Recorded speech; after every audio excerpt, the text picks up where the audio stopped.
pourquoi avez-vous fait une étude sur les professionnels? Alors en fait, on voulait un peu creuser, on va aller dans le détail un peu dans la psychologie des professionnels actuellement, quelles sont les stratégies qu'ils mettent en place, quelles sont les technologies qui se développent et voir un peu quelles sont leurs priorités. La technologie leur fait-elle peur? Alors la technologie leur fait pas forcément peur, au contraire ils la voient avant tout comme une opportunité justement pour contrecarrer les échanges entre particulier à particulier. Mais il y a quand même toujours une crainte en arrière-plan par rapport à l'ubérisation, la transparence de l'information et le risque de se faire court-circuiter par des particuliers. Parmi les 16 innovations en cours, quelles sont celles les plus urgentes à mettre en place?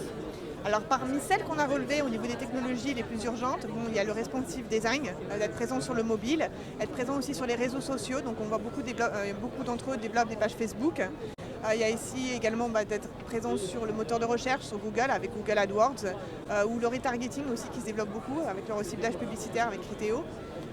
Et ensuite, donc, sur le emailing, bien sûr, les campagnes de emailing. Donc on sent vraiment ce besoin d'être omniprésent sur le parcours du client immobilier. Avez-vous pu identifier les principaux freins?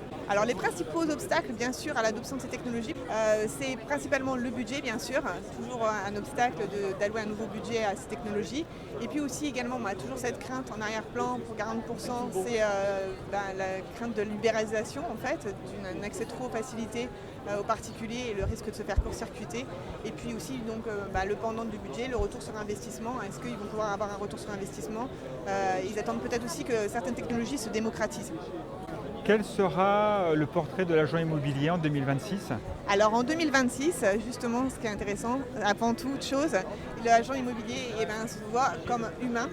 C'est vraiment l'humain qui fera la différence. Justement, par rapport au risque d'ubérisation, c'est tout ce qui fera la différence. C'est l'accompagnement humain, et ça, ils l'ont bien compris. On ne vend pas une maison comme on vend un livre ou une course de taxi. Et dans l'immobilier, on aura toujours besoin d'accompagnement. Et ils veulent bien répondre à cette attente et savent que les technologies digitales vont les aider à atteindre cet objectif. Les agents immobiliers que vous avez interrogés ont-ils le moral? De manière générale, plus de 50% sont positifs. Ils voient leur avenir de manière très optimiste pour 2026. Je ne suis pas sûre que si on avait interrogé les mêmes personnes il y a 3 ans, elles auraient été aussi optimistes.